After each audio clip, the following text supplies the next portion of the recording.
There was a big ram through my door, which woke me and my son up. They had Kevlar helmets with night vision, AR-15s with full body armor. There was military Humvees with machine gun mounts. I saw ATF out here, FBI, terrorist task force, local Dallas police. Had to be between 50 and 70 agents. Federal agent come and explain to me that the reason why they're arresting me was due to weapons. And I'm thinking, like, weapons of mass destruction? What type of weapons are you looking for? In the early morning hours of December 12, 2017, former Marine and Black activist Christopher Daniels, aka Rakim Balagoon, was arrested at his home for unlawful gun possession. So what would warrant such a dramatic arrest and a possible jail sentence of 10 years? According to a leaked FBI document, there's a new group of domestic terrorists, Black identity extremists.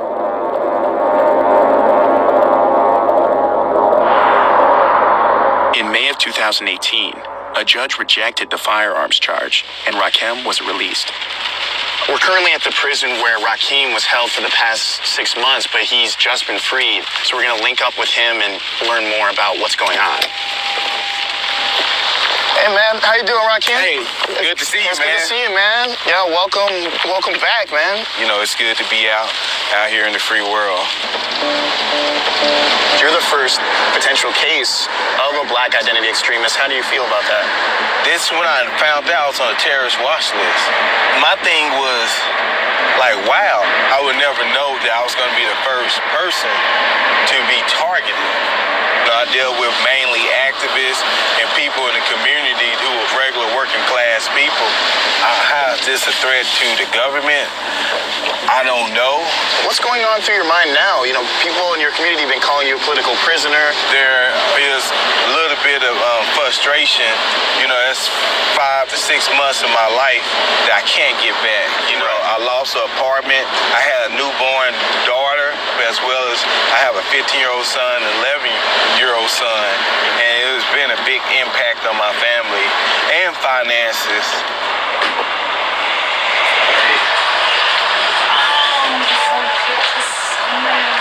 Good to see y'all as well. Oh my goodness. So, man. Rakim was greeted at home by family and members of Guerrilla Mainframe, the Black activist group that Rakim co-founded.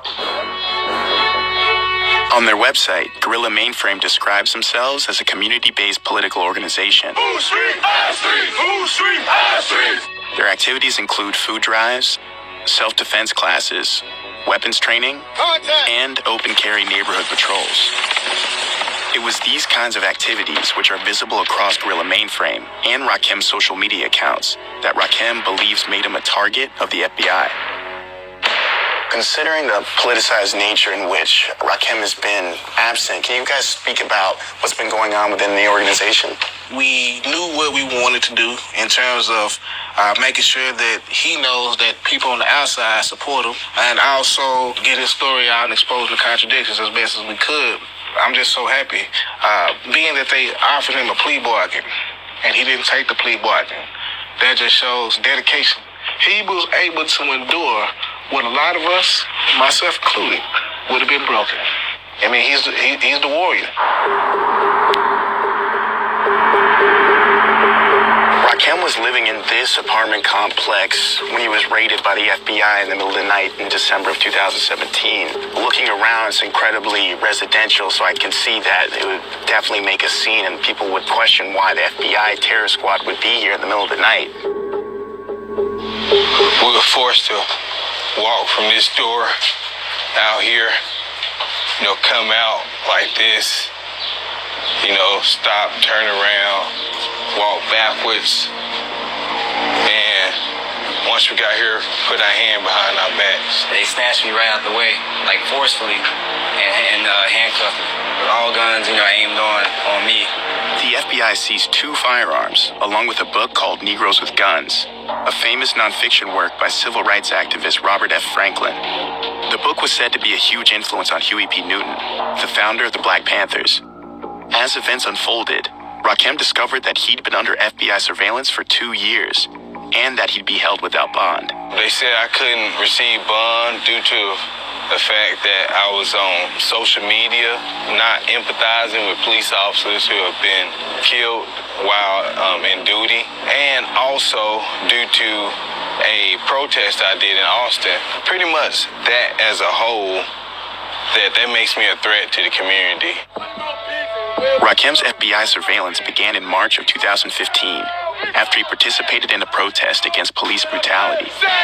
The FBI learned about the protest from a video that was posted on the YouTube page for InfoWars, the far-right conspiracy theorist site run by Alex Jones.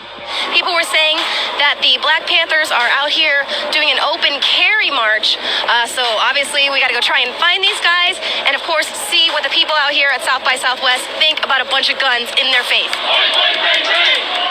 Then separately, on July 7th, 2016, Micah X. Johnson opened fire on a group of police in Dallas and killed 5 officers. Dude, that's a cop down. Yeah, there's 4 cops down. On the 1-year anniversary of the shootings, Rakim posted multiple times to Facebook expressing solidarity with Micah X. It baffles me, to be put in the same categorization as people who run planes into the Twin Towers. Considering that you admired the tactics that Micah Johnson took against the police, would you say that's anything that Guerrilla Mainframe or yourself would actively do or pursue? No, with Guerrilla Mainframe, our goal is to educate the people, and we educate the people through political education. We believe in self-defense, but we don't believe in attacking the state because we feel that that's what the state wants you to do. Those statements that you put on Facebook, do you recognize why the police would take that as a threat against the state? No, I don't, because there has not been anything that I've done physically to say that I pose as a threat. My political opinion does not affect one law enforcement agent or police officer. On August 3rd, 2017, the FBI created the Black Identity Extremist Assessment, using the Dallas 2016 shooting and 5 other unrelated attacks on police as justification that this movement exists. Black identity extremists, now considered a domestic terror threat by the FBI. According to the FBI assessment, it was very likely that these terrorists would target law enforcement officers in retaliation for perceived police violence against African Americans. Due to the assessment classifying the group as a domestic terror organization, the FBI is able to justify any invasive surveillance tactics used in monitoring these targeted individuals. Why is there an attack on black activists versus any reports dealing with the alt-right and the white nationalists? Can you answer that question quickly? I'm not aware. Planning on investigating that? When was that report completed? In August of 2017. I'm not aware of. I have not studied that report. There's this perception that the government promotes that we are in a stage of critical emergency because of terrorism. And that's because they get more power. And in order to retain that power, they need to find more terrorists. One of the most outspoken critics of the Black Identity Extremist Assessment is Michael German, a former FBI agent who did undercover work on white supremacists and right-wing militias in the 90s. He's now a fellow for the Brennan Center for Justice. What incentive do you believe that the FBI has to make a label like Black Identity Extremist? A person cannot be targeted for investigation based solely on First Amendment activity. So by creating this Black Identity Extremism movement, they can use that as the justification to then target any activist or any black person who is protesting police violence. One of my problems with this kind of intelligence report is these are 6 disparate acts of violence that they try to mold into a movement. There was really nothing connecting them except the fact that they killed police officers and the fact that they were black. They don't have shared ideologies. They are not associated with one another. They weren't part of the same groups. They weren't even in the same state and city for the most part. There is no such thing as the Black Identity Movement. I've never heard black Lives Matter activists refer to themselves as a black identity extremist, right? It's sort of a made-up term that is used as an umbrella to cover anyone who is black and an activist, and really anyone who is black and has concerns about police violence or discrimination. They know that if they use this broad label, the police agencies receiving it will know who it applies to, and can make it basically apply to anyone they want.